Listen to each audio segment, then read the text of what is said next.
السلام عليكم البنات، واش راكم؟ ان شاء الله كامل تكونوا بخير. جيتكم اليوم فيديو جديد ووصفه جديده.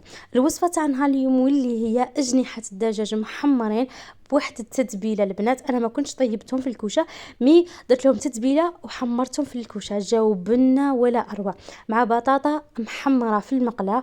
بنه يا البنات تهبل. وخلوا هذه الوصفه وخبوها رمضان البنات راح تحتاجوها. هنا حبيباتي اكيد اذا عجبتكم لا فيديو تاع نهار اليوم متنساوش تخلوا لي جيم وكومنتار وتشتركوا في القناه، واللي ما داير لي ابوني البنات دير لي ابوني وتبارطاجي لا فيديو مع صحاباتها. هنا عندنا اجنحه تاع الدجاج عفوا.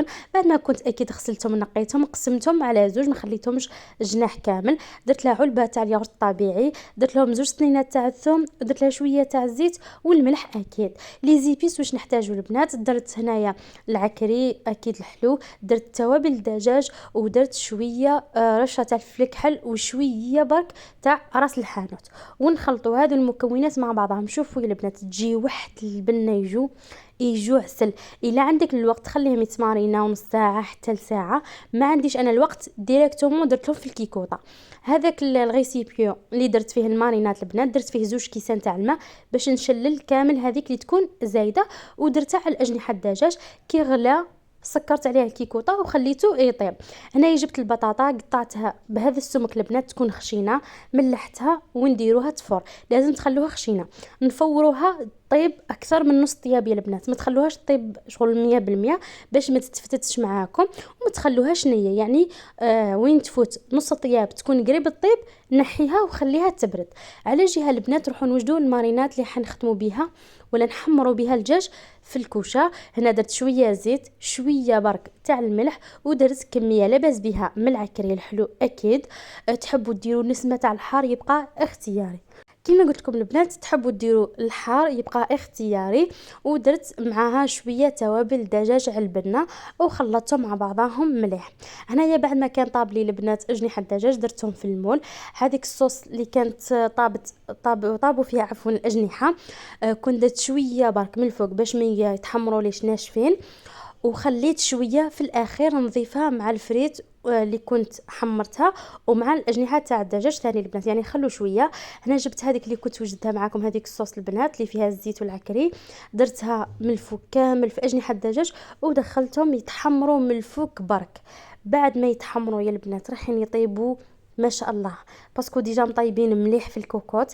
البنه نتاعهم عالميه. خليتهم على جهه، جبت البطاطا بعد ما كانت طابت لي اكثر من نص طياب، خليتها بردت مليح وقليتها في الزيت عادي. بعد ما قليتها درت لها توابل البطاطا، درت لها شويه تاع العكري الحلو، ودرت لها شويه تاع توابل الدجاج.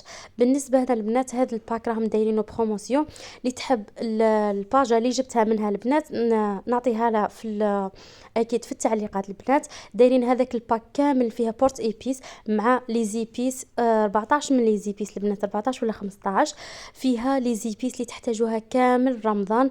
دايرينها 230 فقط، واكيد دايرين توصيل. هنا البنات درت هذاك البطاطا اللي كنت تبلتها في المقله، درت لها شويه برك تاع الزيت ونحمرها، راح تجيكم مقرمشه وتجيكم بنينه عسل يا البنات. سيرتو كي تحمروها، بالنسبه للبنات انا كي تكونوا تحمروا فيها خلوها هي الاخيره، كي تكونوا حتحطوا كامل حمروها باش تبقى لكم مقرمشه ما تطرش معاكم كي تخلوها. انا خليتها هي الاخيره، كي كنت راح نحط حمرتها في المقله اكيد البنات، وحطيت معاها هذاك الاجنحه تاع الدجاج اللي كنت وجدتها معاكم، ودرت لها من الفوق هذيك شويه صوص اللي كنت خليتها من الفوق، ورشه تاع المعدنوس. وبصحتكم يا البنات يجوا بنه، سيرتو البنات لي زيبيس، والله يا البنات لي زيبيس صح يمدوا البنات، سيرتو كي تكوني شريتهم من بلاصه يعني ثقه. هنا البنات هاي ليكم بعد ما كملتهم، شوفوا كيفاش جاو ما شاء الله. سيرتو تزيدوا معاهم عصره تاع القارص راح يمد لك واحد البنه ولا اروع.